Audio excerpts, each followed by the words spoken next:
যি নথিপত্ৰ উদ্ধাৰ কৰা হৈছে সেই NRCৰ নথিপত্ৰবোৰ আছিলে NRCত নিজৰ নাম অন্তৰ্ভুক্ত কৰাৰ আগতে এজন ব্যক্তিয়ে যোনখন ফৰ্ম ফিল আপ কৰিব লাগে সেই ফৰ্মখিনিৰ গোটেই তথ্য লৈ তাক ডিজিটাইজ কৰা হয় আৰু সেই ডিজিটাইজ কৰি ইতিমধ্যে তেওঁলোকৰ নাম অন্তৰ্ভুক্ত NRCত হৈ গৈছে বা হোৱা নাই। এই যোনখিনি ফৰ্ম আছিলে সেই ফৰ্মখিনি আমি NRCৰ এটা কেন্দ্ৰ সেই কেন্দ্ৰটোত আমি সদায় সংৰক্ষণ কৰি ৰাখিব লাগে। এতিয়া আমাৰ এই যোনখিনি আছে সেইখিনিৰ ভিতৰত আপোনাক কওঁ মই NSK কিবা হ'ল তো NSK আমাৰ আলিটিঙনিৰ আমাৰ Jamuguri GP office east part 0631 তাৰপিছত Alitingani Jamuguri GP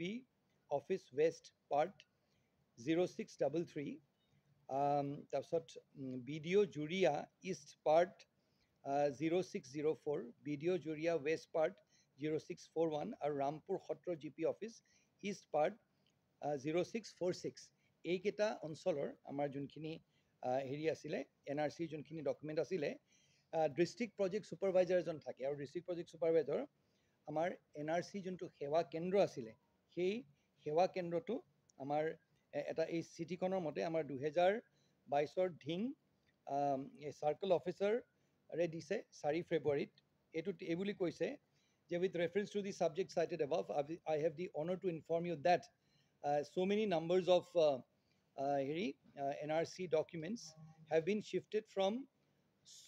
Hoti Radhika Girls High School to Botodoba PHC তাৰমানে এই গোটেইখিনি Hoti Radhika High Schoolত সংৰক্ষণ কৰা হৈছে কৰি ৰখা হৈছিলে আৰু যেতিয়া অসম মালাত ৰাস্তাটো বনোৱা হ'ল সেই ৰাস্তাটো বনোৱাৰ সময়ত এই ৰুম কেইটা ভাঙিবলৈ ভঙাৰ কথা আছিলে সেইকাৰণে তাৰ পৰা চাৰ্কল অফিচাৰে এখন চিঠি লিখি সেই গোটেই তথ্যখিনি বাকচ সহ এই পাব্লিক হেল্থ অফিচটোলৈ আমাৰ যোনটো স্বাস্থ্য কেন্দ্ৰ আছিলে সেই তালৈ শিফ্ট কৰালে 2019ত এই কাগজখিনি সংৰক্ষণ কৰিবলৈ ৰখা হৈছিলে 2022ত এটা নতুন জাগালৈ নিয়া হ'ল 2022ৰ পৰা আজি 2025 হ'ল তাৰ মাজতে সেই হস্পিটেলটো হেৰি অৱস্থাত নাছিলে যদিও সংৰক্ষণ কৰা হৈছিলে হস্পিটেলটো ইউজ হৈ থকা নাছিলে পিছত কি হ'ল সময়ও হেৰি হ'ল তাত গছ গছনি গজিলে আৰু আমি গম পোৱা মতে তাত কিছুমান দুষ্কৃতিকাৰীয়ে সেই হস্পিটেলটোৰ ভিতৰত সোমাই পেলাই থাকিবলৈ আৰম্ভ কৰিলে তাত আমি এতিয়া ধানৰ কিছুমান পুৰা ধানৰ বা পোৱালৰ কিছুমান তেনেকুৱা ৰৈ যোৱা অংশও পাইছোঁ এতিয়া প্ৰথম কথা মই ক'ব বিচাৰোঁ যে সেই তাত কোনো মেলাফাইডি মানে সেই ফৰ্মখিনি লৈ কাৰোবাৰ নাম বেলেগ কৰা বা কিবা তেনেকুৱা ধৰণৰ কৰা কাৰোবাৰ নাম বেলেগকৈ অন্তৰ্ভুক্ত কৰা তেনেকুৱা কোনো মনত কোনো তেনেকুৱা মটিভ নাছিলে আৰু সেইখিনি নাম ডিজিটাইজ হৈ গোটেই তথ্যখিনি চাই যিখিনি ব্যক্তিৰ নাম অন্তৰ্ভুক্ত হ'ব লাগে বা যিখিনি হ'ব নালাগে সেইখিনি সেই প্ৰক্ৰিয়া ইতিমধ্যে শেষ হৈছে এই কাগজখিনি সংৰক্ষণ কৰি ৰাখিবলগীয়া দায়িত্ব আছিলে হয় কিন্তু এই কাগজখিনি সংৰক্ষণ কৰি ৰখাৰ বাদে কিন্তু তাৰ চৰকাৰী দিশটোত তাৰ আৰু বেলেগ এতিয়া আৰু কোনো কাম নাই সেইখিনি কাগজ লৈ পেলাই কাৰোবাৰ নাম অন্তৰ্ভুক্ত কৰিব পৰা বা নাম কৰ্তন কৰা সেই তেনেকুৱা ধৰণৰ কোনো কথা নাছিলে এটা কথা মই মানিছোঁ হয় যে সেই কাগজখিনি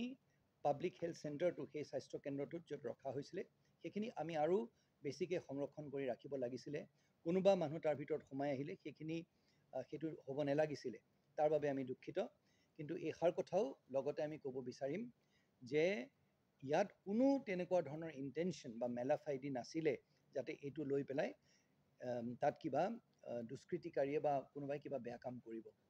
এটা কথা সেই বস্তুখিনি পাই এজন কাবাডীৱালাই এই কাগজ চানাচুৰ বিক্ৰী কৰা কাগজ যিজন মানুহে কিনে বা বিক্ৰী কৰে কোনোবা এজন দুষ্কৃতিকাৰীয়ে সেই দেখিলে যে সেই ঘৰটো বন্ধ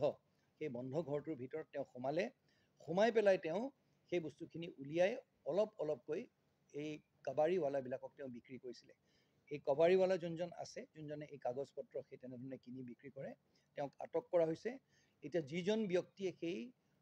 তলাটো খুলি মনে মনে সেই তলাটো খুলি যোনজন দুষ্কৃতিকাৰীয়ে সেই তলাটো খুলি এই দুষ্কৰ্ম কৰিছিলে তেওঁকো আটক কৰা হ'ব।